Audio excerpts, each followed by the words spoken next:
Hi, ഞാൻ Leo market എന്ന YouTube ചാനലിലേക്ക് എല്ലാവർക്കും സ്വാഗതം. ഇന്ന് നമ്മൾ പരിശോധിക്കാൻ പോകുന്നത് നമ്മുടെയൊക്കെ ആരോഗ്യമായിട്ട് ബന്ധപ്പെട്ട് കിടക്കുന്ന ഒരു സ്റ്റോക്കാണ്, ഒരു ഹോസ്പിറ്റൽ സ്റ്റോക്കാണ്.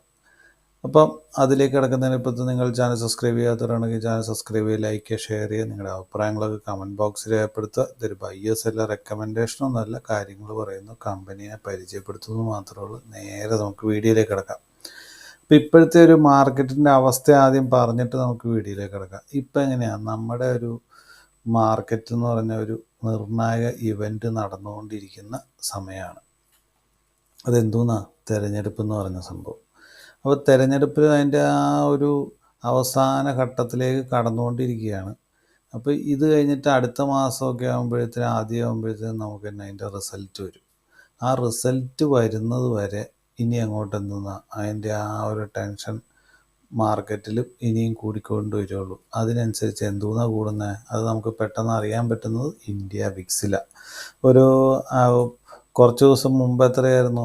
10-ലായിരുന്നു കിടന്നത്. അപ്പോൾ ഞാനൊരു വീഡിയോ ഇട്ടിട്ടുണ്ടായിരുന്നു, ഒരു മാർക്കറ്റിൽ ഓവർ കോൺഫിഡൻസ് ആണെന്ന് പറഞ്ഞുകൊണ്ട്.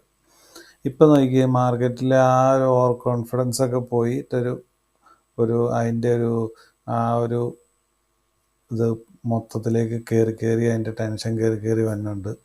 മാർക്കറ്റിലാണെങ്കിൽ ഒരു പ്രോഫിറ്റ് ബുക്ക് ചെയ്യണോ വേണ്ടയോ എന്ന് ആലോചിച്ചുകൊണ്ട് നിൽക്കുന്ന ഒരു സമയമാണ് പലരും.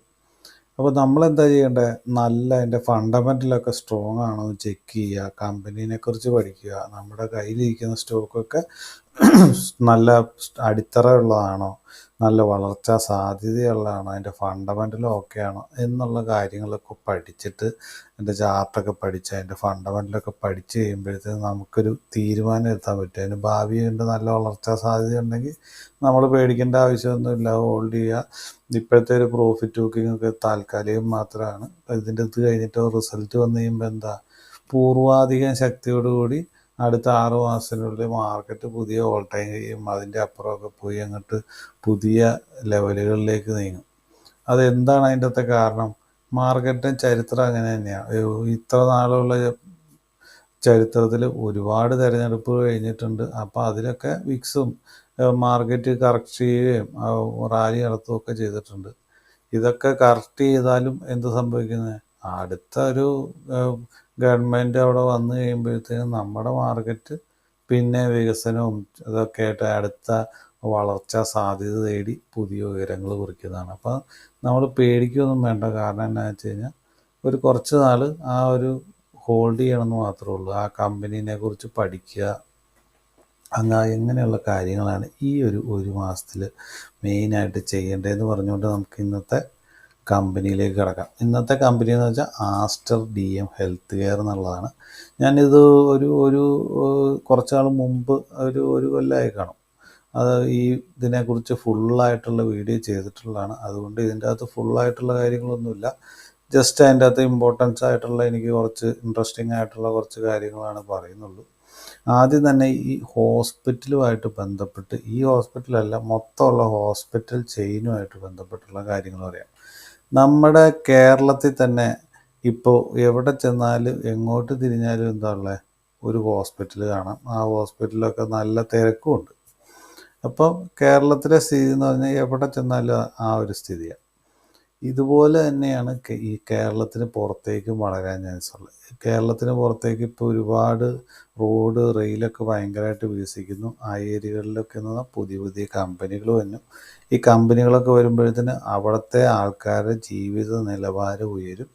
ജീവിത നിലവാരം ഉയരുമ്പോൾ എന്താ, നമ്മുടെ ഇപ്പോൾ ഈ കേരളത്തിൽ കാണുന്ന പോലെ തന്നെയുള്ള ഒരുപാട് ഹോസ്പിറ്റലുകളൊക്കെ ഈ ഏരിയകളിലും വരും.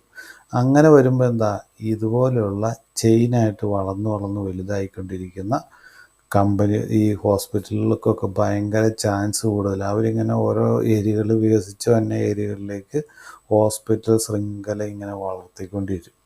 അങ്ങനെ വരുമ്പോഴത്തേന് ഈ ഒരു ഹോസ്പിറ്റലിനും അടുത്തൊരു 10-15 വർഷത്തേക്ക് ഭയങ്കര വലിയൊരു വളർച്ചാ സാധ്യതയാണ് ഞാൻ മെയിനായിട്ട് കാണുന്നത്.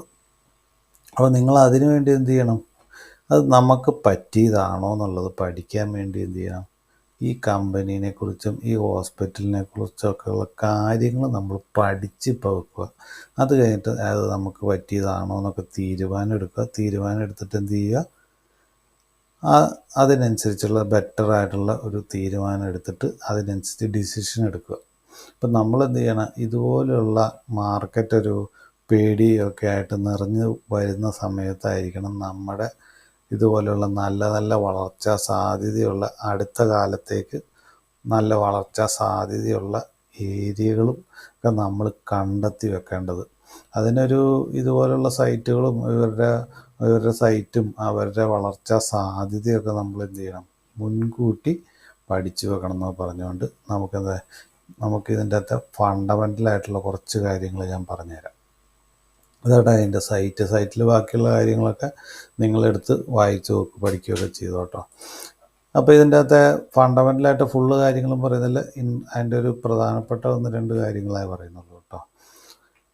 മാർക്കറ്റ് ക്യാപ്പ് എന്ന് വെച്ചാൽ 17,061 കോടിയുടെ ഒരു സ്മോൾ ക്യാപ്പാണ്. 342 കറണ്ട് മാർക്കറ്റ് പ്രൈസ്. 52 വീക്ക് കഴിഞ്ഞ് 558. 52 വീക്ക് ലോ എന്ന് പറഞ്ഞാൽ 240.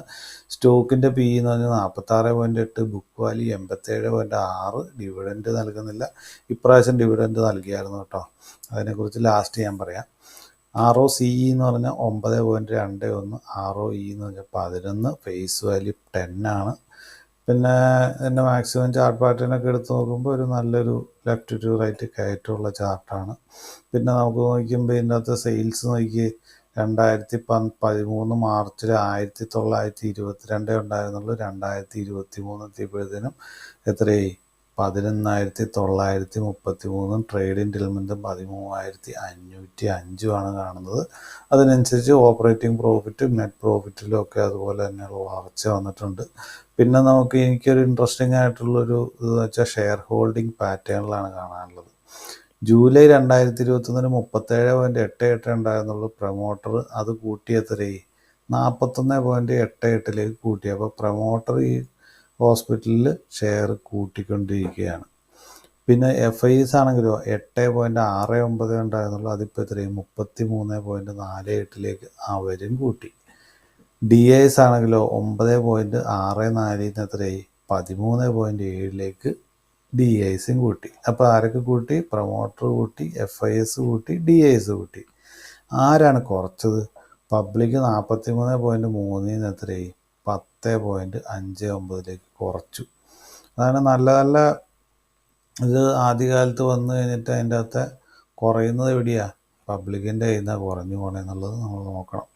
അപ്പോൾ പബ്ലിക് കുറച്ചിട്ട് FISും DIസും ആണ് അതിൻ്റെ അകത്തെ ഇത് കൂട്ടിയേക്കണം. FISും DIസും ഒക്കെ ഒന്നും കാണാണ്ട് അതിൻ്റെ അകത്ത് പൊസിഷൻ എടുക്കില്ല. കാരണം വെച്ചാൽ നമ്മളെക്കാൾ ഒരുപാട് പഠിക്കാനും അതിൻ്റെ ഭാവിയിലെ വളർച്ച ഈ മോഡലിൽ പോയി കഴിഞ്ഞാൽ എവിടം വരെ എത്തും എന്നൊക്കെ ഉള്ളത് നല്ല ദീർഘവീക്ഷണത്തോടു കൂടി ഒരുപാട് നമ്മളെക്കാളും ഒരുപാട് ഇത് ചെയ്തിട്ടാണ് ചെയ്തത്. പക്ഷേ ഇതൊക്കെ നമ്മൾ കണ്ണും പൂട്ടി അടച്ച് വിശ്വസിക്കില്ല. കാരണം എന്താ വെച്ചാൽ നമ്മളും നമ്മുടേതായ രീതിയിൽ നമുക്ക് പറ്റുന്ന രീതിയിൽ അതിൻ്റെ ഫണ്ടമെൻ്റലൊക്കെ പഠിച്ചിട്ടേ തീരുമാനം എടുക്കാവുള്ളൂ കേട്ടോ.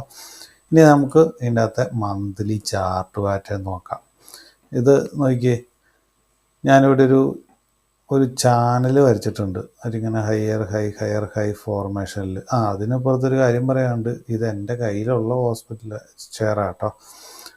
അപ്പോൾ ഞാൻ കുറേ കാലങ്ങളായിട്ട് ഹോൾഡ് ചെയ്യുന്നൊരു ഷെയറാണ്. പിന്നെ ഞാൻ ഇതിനു മുമ്പ് ഇതിൻ്റെ അകത്തൊരു വീഡിയോ ഇട്ടിട്ടുണ്ടായിരുന്നു. ആ വീഡിയോ എത്രയൊക്കെയായിരുന്നു ഇട്ടേക്കണത്, അന്ന് ഷെയറിൻ്റെ പ്രൈസ് 182 ഏരിയ എന്നാണ്. ആ 152 ഏരിയയിൽ നിന്ന് എവിടം വരെ പോയി, 558 ഏരിയ വരെ പോയി അല്ലേ. ഈ 558 ഏരിയയിൽ നിന്ന് ഇപ്പോൾ ഇത്രയും വലിയ കറക്ഷൻ വന്നത് എന്തുകൊണ്ടാണ്, അതിനൊരു ഡിവിഡൻഡ് നൽകിയിട്ടുണ്ട്, 118 രൂപ ഡിവിഡൻഡ്. ആ ഡിവിഡൻറ്റിൻ്റെ ഇത് കുറഞ്ഞു എന്ന് മാത്രമേ ഉള്ളൂ. അത് ഒരു പ്രോഫിറ്റ് ബുക്കിംഗ് ആയിട്ട് നമുക്ക് കണക്ക് കൂട്ടാൻ പറ്റിയല്ല. അതിൻ്റെ കൂടെ തന്നെ ഇപ്പോൾ ഈ ഒരു സമയത്ത് ഒരു പാനിക്ക് കാരണം ചിലവർ അതിൻ്റെ കൂടെ തന്നെ ഇത് ഇടിക്കാണെന്ന് പറഞ്ഞുകൊണ്ട് ഉള്ള പാനിക്ക് കാരണം പ്രോഫിറ്റ് ബുക്ക് ചെയ്തു എന്ന് മാത്രമേ ഉള്ളൂ. ഇപ്പോൾ എൻ്റെ ഒരു കണക്കുകൂട്ടലനുസരിച്ച് ഇവിടെ നോക്കിയാൽ ഇതിലൊക്കെ നല്ല വോളിയങ്ങളൊക്കെ ഡെവലപ്പായിട്ടുണ്ട്. സെല്ലിങ് വോളിയം കാര്യമായിട്ട് വന്നിട്ടൊന്നുമില്ല. പിന്നെ ഇപ്പം നിലവിൽ നിൽക്കുന്നത് എവിടെയാണ്, ഇതൊരു ചാനലായിരുന്നു. ആദ്യം നോക്കിയേ, ഇവിടെ ഒരു റെസിസ്റ്റൻസ് ആയിരുന്നു, അത് കഴിഞ്ഞിട്ട് ഇവിടെ ഒരു സപ്പോർട്ടായിരുന്നു. ഈ റെസിസ്റ്റൻസ്, മുകളിലത്തെ റെസിസ്റ്റൻസ് മറികടന്ന് പോയിട്ടാണ് ഇത്രയും വലിയൊരു റണ്ണ് നടത്തിയേക്കണത്. അത് ആണ് ഇപ്പം നിലവിൽ ഡിവിഡൻറ്റോട് കൂടി അവൻ താഴത്തേക്ക് വന്നു വീണ്ടും ആ ചാനലിൻ്റെ ആദ്യ കാലത്തുണ്ടായിരുന്ന റെസിസ്റ്റൻസിൽ വന്നിട്ടാണ് ഇപ്പം നിൽക്കുന്നത്. എൻ്റെ ഒരു കണക്കൂട്ടലനുസരിച്ച് ഈ ഒരു സപ്പോർട്ടിൽ അവൻ സപ്പോർട്ട് എടുക്കാനുള്ള എല്ലാ ചാൻസും ഉണ്ട്. അപ്പോൾ ഇവിടെ ഒരു സപ്പോർട്ടൊക്കെ കിട്ടുവാണെങ്കിൽ പിന്നെ എന്നാ നമുക്ക് ഇവിടെ ഒരു കൺസോൾട്ടേഷനൊക്കെ കഴിഞ്ഞ് തെരഞ്ഞെടുപ്പൊക്കെ കഴിഞ്ഞ് പുതിയ സർക്കാരൊക്കെ വന്നു കഴിയുമ്പോഴത്തേനും ചിലപ്പോൾ അതിന് മുമ്പ് ആ ഒരു ബോട്ടം പോയിന്റിലൊക്കെ എത്തുമ്പോഴത്തേനും പുതിയ ഉയരങ്ങൾ കുറിക്കാൻ ചാൻസ് ഉള്ളതാണ്. എൻ്റെ ഒരു കണക്കൂട്ടൽ ഞാനൊരു എങ്ങനെ വന്നാലും ഒരു 10-15 കൊല്ലത്തേക്ക് ഹോൾഡ് ചെയ്യണമെന്ന് വിചാരിക്കുന്ന ഒരു ഹോസ്പിറ്റലാണ്. എൻ്റെ ഒരു കാൽക്കുലേഷൻ അനുസരിച്ച് അടുത്ത 10-15 വർഷത്തിനുള്ള ഒരു 10,000% മുകളിൽ റിട്ടേൺ കിട്ടേണ്ട ഒരു ഷെയർ ആണെന്ന് വിചാരിച്ചുകൊണ്ടാണ് ഞാനിപ്പോൾ ഹോൾഡ് ചെയ്തുകൊണ്ടിരിക്കുന്നത്. ഞാനൊരു ഒത്തിരി നാളായി വാങ്ങിച്ചിട്ട് കേട്ടോ. അപ്പം ഇതുപോലെയുള്ള നല്ല ഷെയറുകൾ എന്തായിരിക്കണം, നമ്മുടെ അതിൻ്റെ വളർച്ചാ സാധ്യത. എൻ്റെ ഭാഗത്തു നിന്നുള്ള ചിന്തകളാണ് ഞാൻ ആദ്യം പറഞ്ഞത്.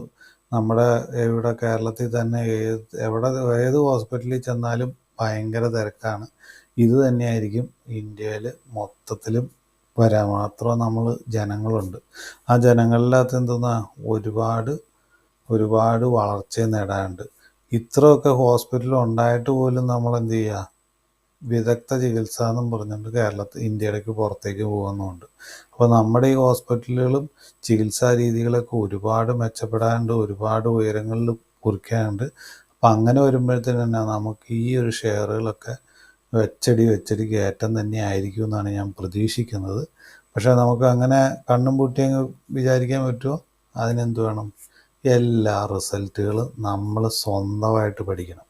സ്വന്തമായിട്ട് പഠിച്ചാൽ മാത്രമാണ് നമുക്ക് ഈ ഒരു ഷെയറുകളൊക്കെ അത് ഏത് ഷെയറാണേലും നമുക്ക് എന്ത് ചെയ്യും, കൊണ്ടു നടക്കാനും ഭാവിയിലേക്ക് അതൊരു വളർച്ചാ സാധ്യതയുണ്ടോ എന്ന് മനസ്സിലാക്കണമെങ്കിൽ ഈ കമ്പനീനെ കുറിച്ചും കാര്യങ്ങളൊക്കെ പഠിക്കുക. ആദ്യകാലത്ത് കുറച്ച് ബുദ്ധിമുട്ടുണ്ടാവും, അത് കഴിഞ്ഞിട്ട് പിന്നെ അതൊരു ശീലമായിട്ട് മാറിക്കഴിയുമ്പോൾ നമുക്ക് അതൊരു വെച്ചടി കയറ്റമായിട്ട് മാറ്റാനായിട്ട് പറ്റുമെന്നും പറഞ്ഞുകൊണ്ട് ഈ വീഡിയോ ഇവിടെ നിർത്തുന്നു. ഇതൊരു ബൈ സെല്ലർ റെക്കമെൻഡേഷനൊന്നുമില്ല, കാര്യങ്ങൾ പറഞ്ഞു മാത്രമേ ഉള്ളൂ. പുതിയ നല്ല വീഡിയോ ആയിട്ട് വരുന്നതിന് നന്ദി, നമസ്കാരം, താങ്ക് യു.